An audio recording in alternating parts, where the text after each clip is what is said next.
Hello students, मैं अंजलि पयाल स्वागत करती हूँ आपका आईसीटी वर्चुअल क्लासरूम देहरादून से। कैसे हैं आप सब लोग? उम्मीद करती हूँ आप सब लोग अच्छे होंगे और अपनी लाइफ में बहुत बेहतर कुछ कर रहे होंगे। आज हम बात कर रहे हैं क्लास 12th की केमिस्ट्री की, और जैसा कि आप लोग जानते हैं इंपॉर्टेंट नेम रिएक्शंस पर हम लोग बात कर रहे हैं। आज के सेशन में भी वही लेके चलते हैं, तो देखते हैं कौन कौन सी नेम रिएक्शन आज के सेशन में हम लोग पढ़ेंगे। ओके, तो बहुत सारी नेम रिएक्शन आप लोगों ने देख ली थी, जहां हमने स्टार्ट किया था सैंडमेयर रिएक्शन से। ओके, देन बहुत सारी रिएक्शंस पढ़ी थी। लास्ट सेशन में हमने Gattermann and Koch reaction, Gattermann and Koch reaction जिसे कहा जाता है, क्लेमेंसन रिडक्शन, क्लेमेंसन अपचयन, टॉलेंस टेस्ट देखा था, फेलिंग टेस्ट हो गया, aldol reaction, cross aldol condensation की हम लोग बात करेंगे, केनिजारो रिएक्शन। ठीक है, ये मैंने आपको होमवर्क में भी कहा था, इसको आप लोग देख लेंगे एक बार। तो what is cross aldol condensation? Basically aldol condensation में जो आपने दो मॉलिक्यूल लिए थे एल्डिहाइड के या फिर कीटोन के, आप कह रहे हो अब उनमें से हम चेंज कर देते हैं, अलग अलग टाइप के एल्डिहाइड लेते हैं, अलग अलग टाइप के आप क्या लेंगे, कीटोन लेंगे। ठीक है ना? तो इस प्रकार से अब आपके 4 नए प्रोडक्ट बनेंगे वहां पर, इसी को क्रॉस एल्डोल कंडेंसेशन कहा जा रहा है। ओके, चलिए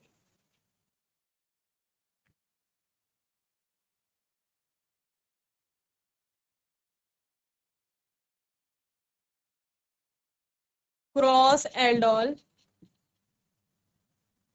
संघनन। Aldol condensation is carried out between two different aldehydes. क्या कहा गया? एल्डोल कंडेंसेशन यहाँ पर अगर दो डिफरेंट एल्डिहाइड और कीटोन के मध्य कराया जा रहा है, so it gives a mixture of 4 products. ये आपको 4 प्रोडक्ट्स का एक मिक्सचर देगा। If both of them include alpha hydrogen atom, अगर दोनों में आपके क्या है, अल्फा हाइड्रोजन उपस्थित है, क्योंकि एल्डोल कंडेंसेशन की भी आप जब भी बात कर रहे हैं तो वहां पर अल्फा हाइड्रोजन आपका प्रेजेंट होता है। ओके, चलिए आप लिखेंगे जब दो भिन्न भिन्न या अलग अलग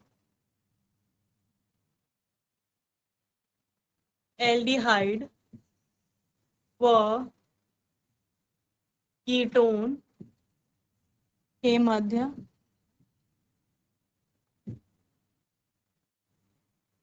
संघनन कराया जाता है, के मध्य एल्डोल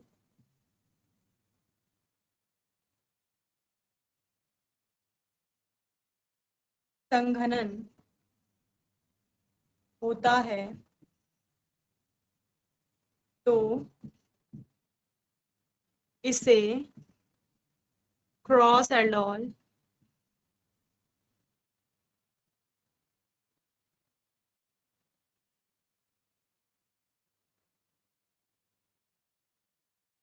संघनन कहते हैं। ठीक है ना? और आपको पता है एल्डोल संघनन क्या होता है? एक अभिक्रिया है जिसमें ethanol CH3CHO plus propanol CH3CH2CHO, इन दोनों की अभिक्रिया कराई जाती है। ठीक है, अभिक्रिया में होगा क्या? क्षार की बात आप कर रहे थे, उसकी उपस्थिति में गर्म कराया जाएगा,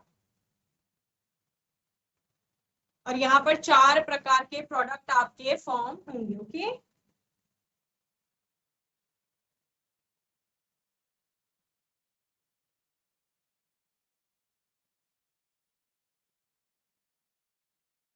पहला प्रोडक्ट आपका ये है। ठीक है, क्या है ये? ब्यूट इन टू अल या but two ene al, butene two al. Okay,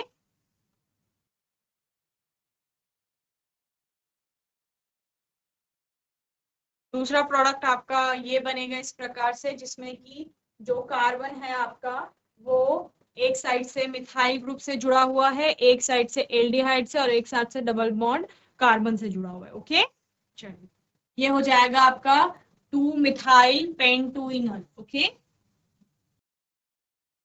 एक आपका क्या बनेगा, इसी में आपका अगर यहाँ पर मिथाइल ग्रुप आ जाता है तो क्या हो जाएगा?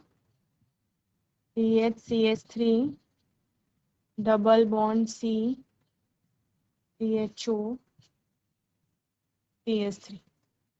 ये क्या हो गया आपका 2 मिथाइल ब्यूट 2 इनल। ओके, 3 प्रोडक्ट हो गए आपके। चौथा प्रोडक्ट क्या बनेगा, इसी का आपका सेम ये वाला ग्रुप इसका हट जाएगा, ठीक है ना। तो वो सिंपल क्या हो जाएगा, पेन टू इनल हो जाएगा।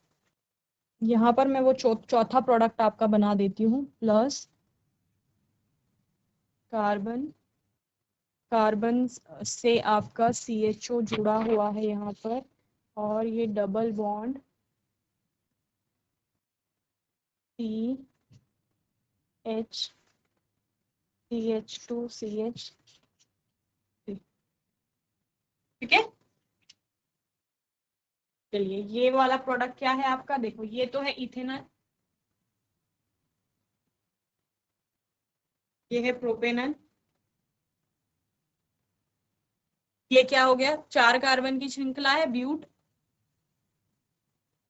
ठीक है। सेकंड नंबर और थर्ड के बीच में क्या है, डबल बॉन्ड है, तो ब्यूट 2 इन, ठीक है, और अल है, ये आपका पहला कंपाउंड। फर्स्ट ये है। सेकंड ये देखो 5 कार्बन की श्रृंखला है, क्या आ जाएगा, यहाँ पे लिख लेंगे पेंट, ठीक है।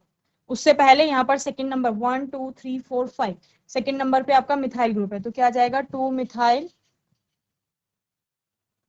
पेंट, और सेकंड और थर्ड के बीच में डबल बॉन्ड 2 इन अल, 2 मिथाइल पेंटेन 2 इनल। ओके, ये वाला क्या हो जाएगा आपका, ये भी आपकी 4 कार्बन की श्रृंखला है, तो ये आ जाएगी 2 मिथाइल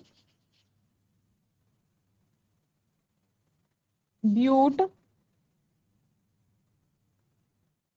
2 इनल या इनल, और ये आपका फोर्थ कंपाउंड क्या हो जाएगा, पेंट 2 इनल। ओके, ये आपके 4 कंपाउंड, फर्स्ट ये, सेकंड ये, थर्ड ये, और फोर्थ ये। ओके, अब हुआ क्या है यहाँ पर, ये वाला जो कंपाउंड फॉर्म हो रहा है वो एथेनॉल के अगर 2 अणु आपस में मिलेंगे तो ये बनेगा, प्रोपेनॉल के 2 अणु आपस में मिलेंगे तो ये वाला बनेगा। अगर एक एथेनॉल और एक प्रोपेनॉल आपस में जुड़ रहा है तो फिर वो ये 2 उत्पाद आपके बनाएंगे, ठीक है ना। तो यही आपका क्या है, क्रॉस एल्डोल संघनन है। चलिए नोट करेंगे जल्दी से। जो एल्डोल संघनन और क्रॉस एल्डोल संघनन है वो आपका कौन सी अभिक्रियाओं में आते हैं, ऐसे एल्डिहाइड कीटोन जिनमें आपका अल्फा हाइड्रोजन उपस्थित रहते हैं, ठीक है। इसके अलावा कुछ आप अन्य अभिक्रियाएं भी पढ़ते हैं जिनमें अल्फा हाइड्रोजन उपस्थित नहीं होगा अभिक्रियाएं, तो वो भी करेंगे। तो उन अभिक्रियाओं पर हम लोग यहाँ पर बात करते हैं जिनमें की आपका इंपॉर्टेंट आता है केनिजारो रिएक्शन, जो कि पहले ही आपको बताता है एल्डिहाइड विदाउट अल्फा हाइड्रोजन, ऐसा एल्डिहाइड जिसमें आपका अल्फा हाइड्रोजन उपस्थित नहीं है, ठीक है ना, वो रिएक्ट करेगा। और वो किससे रिएक्ट कर रहा है, किस प्रकार से अभिक्रिया हो रही है, तो यहां पर अंडरगो सेल्फ ऑक्सीडेशन, क्या कहा गया, ऐसा एल्डिहाइड जिसमें अल्फा हाइड्रोजन उपस्थित नहीं है वो सेल्फ ऑक्सीडेशन यानी स्व ऑक्सीकरण में जाता है, एंड रिडक्शन और अपचयन when treated with concentrated alkali, जब उसको concentrated alkali से ट्रीट किया जाता है तो वो सेल्फ ऑक्सीडेशन और रिडक्शन करता है, और उसके बाद में आपके 2 प्रकार के आपके प्रोडक्ट बनते हैं, एक आपका अल्कोहल बनता है, दूसरा आपका क्या बनेगा, कार्बोक्सिलिक एसिड का कोई सॉल्ट यहाँ पर देखने को आपको मिलेगा, ठीक है ना। चलिए, तो ये है आपका कैनिजारो रिएक्शन यानी कैनिजारो अभिक्रिया।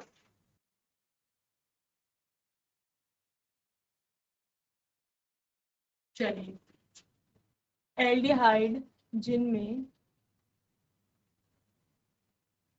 अल्फा हाइड्रोजन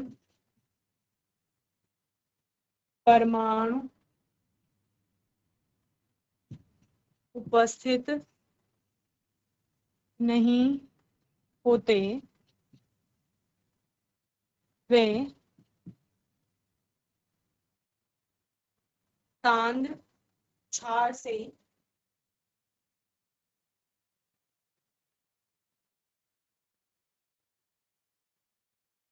या सांद्र क्षार की उपस्थिति में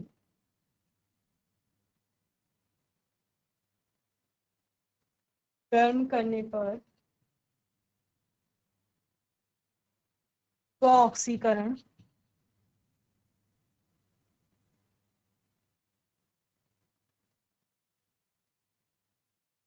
व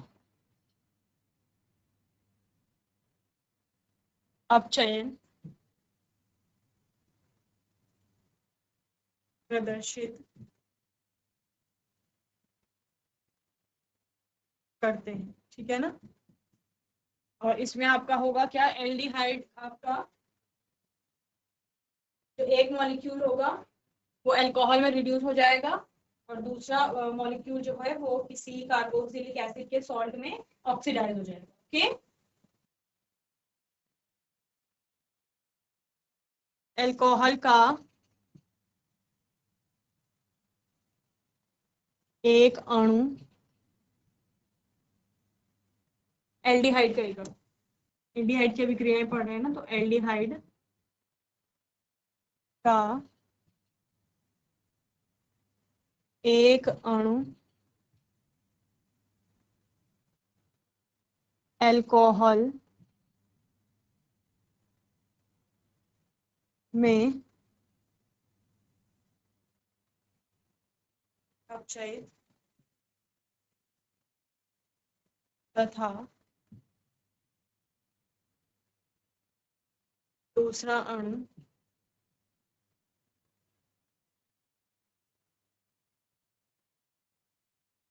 कार्बोक्सिलिक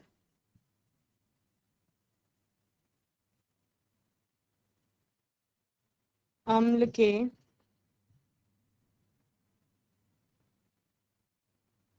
लवण में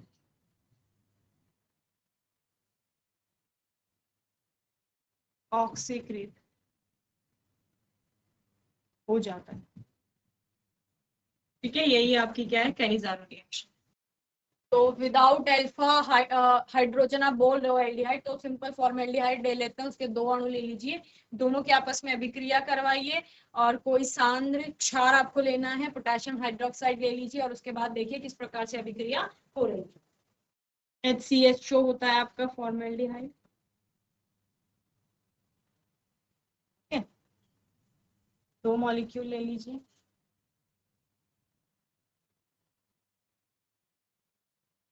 KOH से अभिक्रिया करेंगे।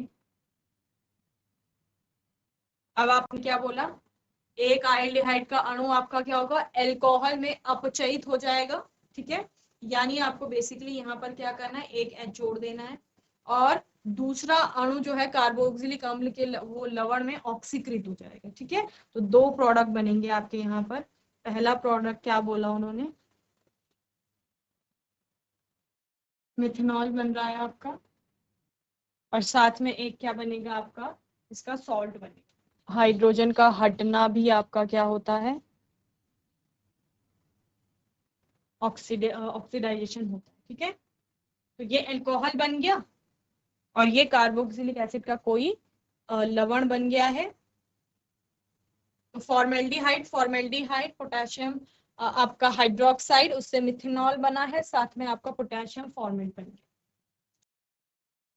मिथेनॉल जिसे आप कहते हैं, ये भी मिथेनॉल हो गया। ये पोटेशियम हाइड्रोक्साइड, गर्म कर रहे हैं इसको, तो क्या बन रहा है, मिथेनॉल बन रहा है, और पोटेशियम फॉर्मेट। चलिए, ये आपकी कैनिज़ारो अभिक्रिया। चलिए, कॉल्बे इलेक्ट्रोलिसिस, इन कॉल्बे इलेक्ट्रोलिसिस, कॉल्बेज वैद्युत अपघटन इसे कहा जाता है। An aqueous solution of sodium or potassium salt of a carboxylic acid gives alkane containing an even number of carbon atoms on electrolysis. Okay, चलिए, कॉल्बे वैद्युत अपघटन आप इसे लिखेंगे, तो कार्बोक्सिलिक एसिड के आपके जो क्षार लवण बनेंगे, क्षार धातु लवण, उनके जलीय विलयन का वैद्युत अपघटन द्वारा क्या किया जाएगा, विकार्बोक्सिलन किया जाएगा, जिससे हाइड्रोकार्बन निर्मित होंगे आपके। ओके,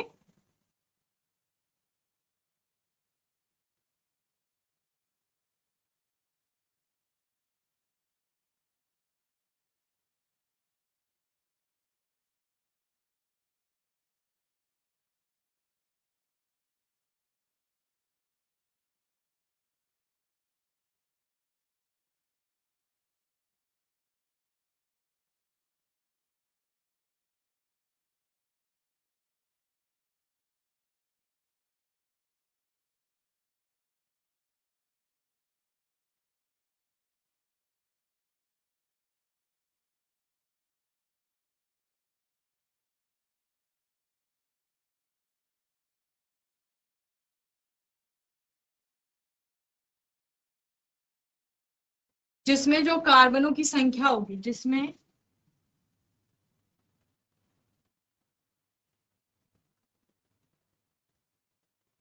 कार्बन परमाणुओं की संख्या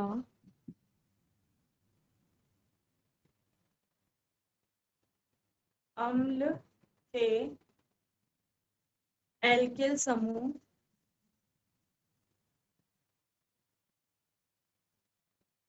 में उपस्थित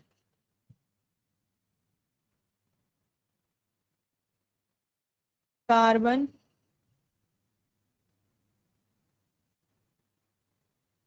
परमाणुओं की संख्या की 2 गुनी होती है। समझ रहे हो ना, यानी जो हाइड्रोकार्बन बनेगा उसमें दुगने नंबर ऑफ कार्बन एटम्स आपके प्रेजेंट होंगे। ओके, अब विकार्बोक्सिलन क्या होता है, आपको जो कहा जा रहा है ना, विकार्बोक्सिलन करवाना है, ठीक है। तो यहाँ पर होगा क्या, आपका जो भी आप कह रहे हो कि कार्बोक्सिलिक अम्ल के सोडियम लवण है उनको सोडा लाइम के साथ NaOH प्लस CO के साथ गर्म किया जाएगा और उससे कार्बन डाइऑक्साइड आपकी वहां पर अलग हो जाएगी। इसी को क्या कहा जाता है, विकार्बोक्सिलन कहा जाएगा। ओके, चलिए। इलेक्ट्रोलाइटिक मेथड में आपकी एक रिएक्शन आती है जहां पर CH3COONA के 2 मॉलिक्यूल लिए जाते हैं। इसका इलेक्ट्रोलिसिस कराने पर आपका इथेन प्राप्त होगा आपको, ठीक है। साथ में कार्बन डाइऑक्साइड आपकी निकलेगी और हाइड्रोजन की बात यहाँ पर करेंगे कि आपका हाइड्रोजन निकलेगा और NaOH बनेगा साथ में, ठीक है ना। इसको बैलेंस कर लेंगे आप लोग, कार्बन डाइऑक्साइड भी आपके 2 मॉलिक्यूल बनेंगे दूसरी।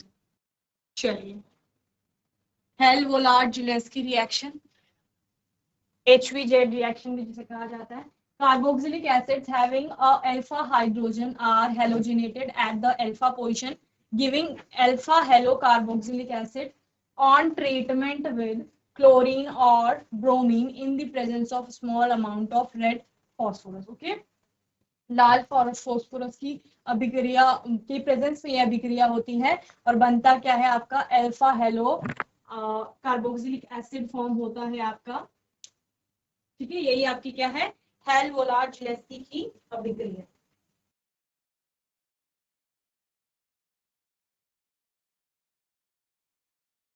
हेल-वोलार्ड या फोलार्ड भी आता है कहीं कहीं, जिलेस्की अभिक्रिया, ठीक है।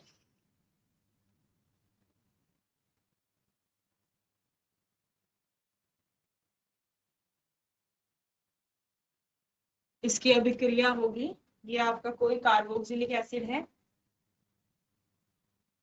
हेलो एटम है आपका, और रेड फॉस्फोरस, लाल फास्फोरस की प्रेजेंस में अभिक्रिया हो रही है। साथ में X2 का मतलब क्या है, यहाँ पर क्लोरीन या ब्रोमीन से है। ओके, और यहाँ पर बनेगा क्या, अल्फा पोजीशन पर आपका हेलोजन आ जाएगा। ओके, अल्फा पोजीशन कौन सी है आपकी, यहाँ पर, ठीक है। ये X जुड़ गया तो ये अल्फा पोजीशन है, तो क्या हो गया, अल्फा अल्फा पे आ गया हेलो, यानी ग्रुप 17 का जो क्लोरीन और ब्रोमीन की बात आप कर रहे हैं, हेलो, और बाकी क्या है ये आपका कार्बोक्सिलिक एसिड। तो ये बहुत इजी रिएक्शन है लेकिन इंपॉर्टेंट है, तो आपको ये करना है, ठीक है। और X मैंने आपको बता दिया, X क्या होगा आपका, क्लोरीन हो सकता है, ब्रोमीन हो सकता है, क्योंकि हम इसी की बात कर रहे हैं ना यहाँ पे, क्लोरीन ब्रोमीन। चलिए, गैब्रियल थैलेमाइड सिंथेसिस एक बार पहले भी आपको बता चुकी हूँ, होमवर्क में करेंगे। हॉफमैन ब्रोमाइड रिएक्शन, ये भी होमवर्क में आप लोग देख लेंगे। कार्बिन अमीन रिएक्शन, हिंसबर्ग्स टेस्ट, ठीक है। ये 4 रिएक्शन आपको, और एक 5वीं है कपलिंग रिएक्शन। ये 5 रिएक्शन आपको होमवर्क में करके, क्या क्या बोला मैंने आपको, गैब्रियल थैलेमाइड, ठीक है, हॉफमैन ब्रोमाइड, कार्बिलामीन, हिंसबर्ग और कपलिंग रिएक्शन, ये आप एक बार होमवर्क में प्रिपेयर कर लेंगे। देन आने वाली सेशन में हम लोग इन्हीं नेम रिएक्शंस पर बात करेंगे। बाकी आपके कोई डाउट होंगे, क्वेश्चन होंगे, आप सेशन में पूछ लेंगे। और तब तक के लिए ICT वर्चुअल क्लासरूम से जुड़ने के लिए धन्यवाद।